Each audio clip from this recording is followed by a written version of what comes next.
요한복음 1장. 태초에 말씀이 계시니라. 이 말씀이 하나님과 함께 계셨으니 이 말씀은 곧 하나님이시니라. 그가 태초에 하나님과 함께 계셨고 만물이 그로 말미암아 지은 바 되었으니 지은 것이 하나도 그가 없이는 된 것이 없느니라. 그 안에 생명이 있었으니 이 생명은 사람들의 빛이라. 빛이 어둠에 빛이 돼 어둠이 깨닫지 못하더라. 하나님께로부터 보내심을 받은 사람이 있으니 그의 이름은 요한이라. 그가 증언하러 왔으니 곧 빛에 대하여 증언하고 모든 사람이 자기로 말미암아 믿게 하려 함이라. 그는 이 빛이 아니요 이 빛에 대하여 증언하러 온 자라. 참빛 곧 세상에 와서 각 사람에게 비추는 빛이 있었나니 그가 세상에 계셨으며 세상은 그로 말미암아 지은 바 되었으되 세상이 그를 알지 못하였고 자기 땅에 오매 자기 백성이 영접하지 아니하였으나 영접하는 자 곧 그 이름을 믿는 자들에게는 하나님의 자녀가 되는 권세를 주셨으니 이는 혈통으로나 육정으로나 사람의 뜻으로 나지 아니하고 오직 하나님께로부터 난 자들이니라.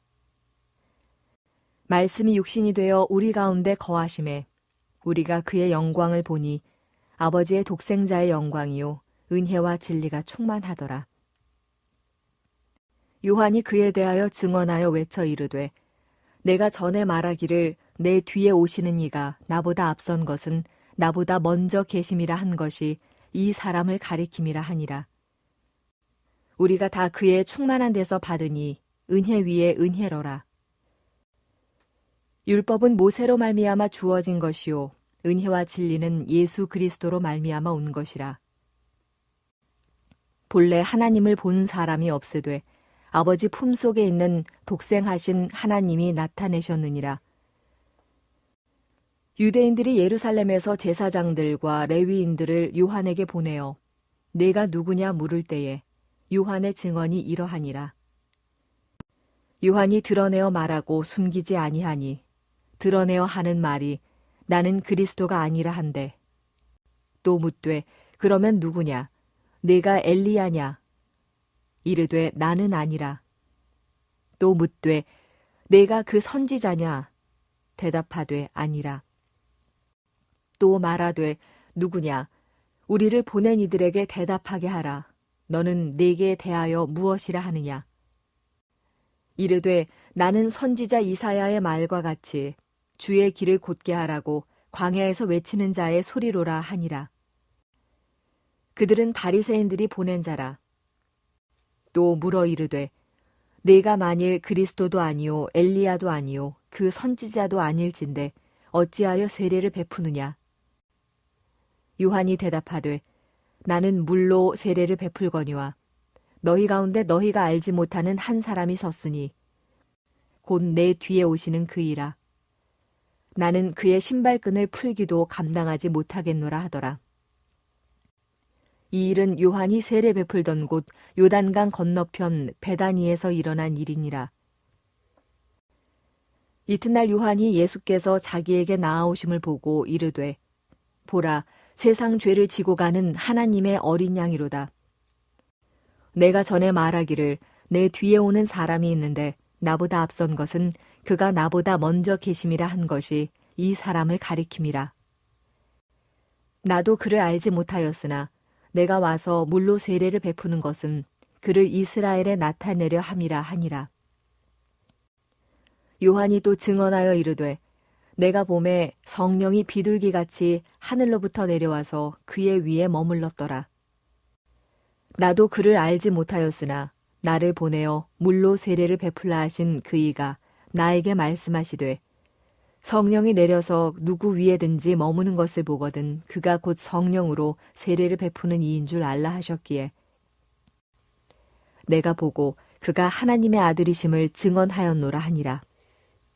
또 이튿날 요한이 자기 제자 중 두 사람과 함께 섰다가 예수께서 거니심을 보고 말하되 보라 하나님의 어린 양이로다.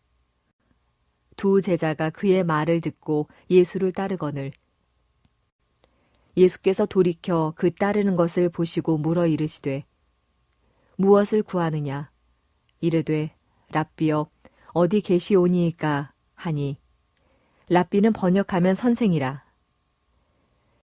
예수께서 이르시되 와서 보라. 그러므로 그들이 가서 계신 데를 보고 그날 함께 거하니 때가 10시쯤 되었더라. 요한의 말을 듣고 예수를 따르는 두 사람 중에 하나는 시몬 베드로의 형제 안드레라. 그가 먼저 자기의 형제 시몬을 찾아 말하되 우리가 메시아를 만났다 하고, 메시아는 번역하면 그리스도라. 데리고 예수께로 오니 예수께서 보시고 이르시되 내가 요한의 아들 시몬이니 장차 게바라 하리라 하시니라. 게바는 번역하면 베드로라.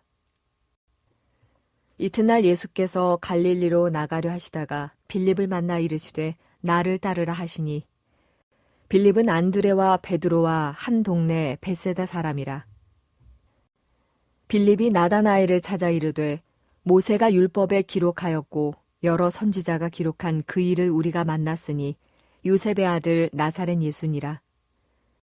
나다나엘이 이르되 나사렛에서 무슨 선한 것이 날 수 있느냐. 빌립이 이르되 와서 보라 하니라. 예수께서 나다나엘이 자기에게 오는 것을 보시고 그를 가리켜 이르시되 보라 이는 참으로 이스라엘 사람이라. 그 속에 간사한 것이 없도다. 나다나엘이 이르되 어떻게 나를 아시나이까? 예수께서 대답하여 이르시되 빌립이 너를 부르기 전에 내가 무화과 나무 아래에 있을 때에 보았노라. 나다나엘이 대답하되 랍비여 당신은 하나님의 아들이시오. 당신은 이스라엘의 임금이로소이다. 예수께서 대답하여 이르시되 내가 너를 무화과 나무 아래에서 보았다 하므로 믿느냐. 이보다 더 큰 일을 보리라. 또 이르시되 진실로 진실로 너희에게 이르노니 하늘이 열리고 하나님의 사자들이 인자 위에 오르락 내리락 하는 것을 보리라 하시니라. 오늘은 하나님은 말씀이라라는 제목으로 함께 말씀을 나누고자 합니다. 요한복음의 시작은 하나님은 말씀이다 이렇게 선포한 이후에 하나님은 말씀이다라는 이 뜻이 무엇을 의미하는지를 설명하고 있습니다. 하나님은 말씀이다. 이것이 어떤 뜻인가? 하나님의 말씀은 세상의 빛이다. 이렇게 설명하고 있습니다. 세상의 빛이다. 이렇게 말씀하는 것은 세상은 어둠이었다는 것을 말해주고 있습니다. 어둠 안에 있기 때문에 이게 어둠인지 빛인지 깨닫지 못하는 것이지요. 어둠 가운데 있기에 우리의 인생의 목적이 무엇인지, 내가 왜 여기에 서 있는지, 어디로 와서 어디로 가는지 전혀 모릅니다. 그렇게 살아가는 것이지요. 빛이 임할 때만이 모든 것이 분명하고 선명해진다. 내가 누구인지 알고 내가 가야 할 인생의 방향과 목적도 알게 되는 것입니다. 그래서 하나님은 말씀이고 그 말씀은 세상의 빛이다. 세상에 온전한 우리의 빛이 되는 것은 하나님 말씀밖에 없다. 이제 이것을 말씀하고 있습니다. 말씀을 듣는 저와 여러분에게 말씀의 빛이 10년 가운데 여러분의 인생 가운데 임하기를 주님의 이름으로 축원합니다. 그렇다면 하나님의 말씀이 세상에 오신 이유가 무엇인가? 이제 이 부분에 대해서 말씀합니다. 12절을 보면 영접하는 자 곧 그 이름을 믿는 자들에게는 하나님의 자녀가 되는 권세를 주셨으니 이렇게 말씀합니다. 그 이름을 믿는 자 이렇게 말씀합니다. 예수가 하나님의 아들이고 구원자다 이렇게 이제 말씀하고 있는 것이지요. 그래서 그 이름을 믿는 자가 하나님의 자녀가 될 수 있다. 그렇다면 그 이름을 믿는다는 것은 어떤 의미인가? 사도행전에 보면은 베드로가 은과 금은 내게 없거니와 나사렛 예수 그리스도의 이름으로 걸으라 했을 때 안전명의가 걷습니다. 뛰는 것이지요. 이때에 베드로가 그를 향하여 이렇게 말합니다. 예수로 말미암아 난 믿음이 그를 치유했다. 이렇게 말하고 있습니다.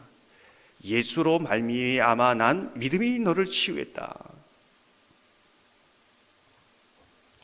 예수를 믿고 예수님께서 말씀하신 그 말씀을 믿는 그 믿음이 능력이 되고 하나님의 자녀가 되는 자격을 주고 또 하늘의 권세를 누릴 수 있는 하늘의 능력이 된다. 이렇게 말하고 있습니다. 예수 그리스도로 난 그 믿음이 하나님의 자녀가 되는 권세를 가지게 한다는 것입니다. 저와 여러분이 예수를 믿고 예수를 믿는 믿음으로 말미암아 빛의 자녀로 하나님의 자녀로 권세를 누리는 그러한 은혜가 있기를 주님의 이름으로 축원합니다. 14절 말씀을 보면 이렇게 말씀합니다. 말씀이 육신이 되어 우리 가운데 거하심에 우리가 그의 영광을 보니 아버지의 독생자의 영광이요 은혜와 진리가 충만하더라. 하나님의 말씀을 보면서 하나님의 영광을 보게 된다는 겁니다. 정말 우리를 창조하신 하나님의 은혜가 무엇인지를 깨닫게 된다는 것이지요. 정말 진리, 많은 사람들이 진리라고 말하지만 진정한 변하지 않는 영원한 진리가 무엇인지를 알게 되는 것이지요. 그래서 오늘 말씀 보면 그 말씀을 통하여 우리가 은혜의 은혜를 깨닫게 하고 충만의 충만을 경험하는 그러한 것을 하나님의 말씀을 통해 이루어진다라는 것을 보여주고 있습니다. 저와 여러분이 하나님의 말씀을 보면서 하나님의 영광이 무엇인가? 우리에게 주신 은혜가 무엇인가? 진정한 변하지 않는 진리가 무엇인가? 이것을 알고 누리는데 멈추는 것이 아니라 끝없는 충만함, 끝없는 그 은혜 가운데, 은혜 위에 은혜 가운데 거하는 저와 여러분 되기를 소망합니다. 오늘 본문 후반부는 예수님을 따르는 제자들 이야기가 나옵니다. 정말 예수님이 누구신가를 이제 보여주고 있는 것이지요. 아주 명확하게 얘기합니다. 세상 죄를 지고 가는 하나님의 어린 양이다. 인간이 죄로 말미암아 다 죽음이 왔는데 그 이 죄에 대해서 세상의 모든 죄를 죄 없으신 예수님이 지고 가는 구약의 어린 양의 제물과 같아. 이제 이 말씀을 하고 있습니다. 그가 죽음으로 우리의 죄가 용서되고 그가 부활함으로 우리가 영원히 하나님의 자녀로 부활하는 것을 성취하시는 것이지요. 예수님이 누구신지를 알고 따르는 자가 정말 예수의 제자다. 이제 이 부분을 말해주고 있습니다. 38절을 보면 이렇게 말씀합니다. 예수께서 돌이켜 그 따르는 것을 보시고 물어 이르시되 무엇을 구하느냐? 이르되 라비여 어디 계시오니까 하니. 예수님이 제자들이 자신을 따르려고 할 때 너는 왜 따르려고 하느냐? 너가 따르려고 하는 동기가 뭐냐? 정말 너는 내가 누구인지 아느냐? 그렇다면 안다면 나를 따르라. 이 말씀입니다. 정말 예수님을 따르는 동기가 무엇인가? 주일에도 말씀드렸지만 예수님이 나에게 복을 주고 성공을 주고 행복을 주고 그런 하나의 복을 주는 대상인가? 아니면 정말 하나님 아버지신가? 그 예수 그리스도의 죽음과 부활에 나는 하나가 되었는가? 이제 이것을 묻는 것이지요. 예수님을 따른다는 것은, 예수님을 위해서 제자가 된다는 것은 엄청나게 많은 일들을 하는 것이 아니라 하나님의 사람으로 빚어가고 창조적인 그 하나님의 사랑을 배워가는 게 제자다. 그 과정이 제자다. 이제 이것을 또한 말씀하고 있습니다. 42절에 보면 데리고 예수께로 오니 예수께서 보시고 이르시되 내가 요한의 아들 시몬이니 장차 게바라하리라 하시니라. 시몬에서 베드로로 반석으로 하나님은 그 평생을 하나님의 창조의 손길로 사랑의 손길로 빚어가십니다. 그것이 제자의 길이다. 하나님의 나라를 이루어 가고 굉장히 우리가 무엇인가를 하나님을 위해서 하는 것 같지만 아니라는 겁니다. 그 사랑을 알아가고 배워가고 응답하는 그 열매가 바로 하나님의 나라를 위한 역사로 나타난다는 것이지요. 우리가 주님을 위해서 무엇을 할 수 있겠습니까? 다만 그 사랑에 알아가고 응답하는 것밖에 없지요. 사랑하는 성도 여러분, 예수 그리스도가 누구신지를 알고 예수를 따르는 제자 되기를 바랍니다. 오늘도 그 사랑 안에서, 창조적인 그 사랑 안에서 여러분을 빚어가시는 그 은혜의 손길을 경험하는 저와 여러분 되기를 주님의 이름으로 축원합니다. 이 시간 말씀을 생각하면서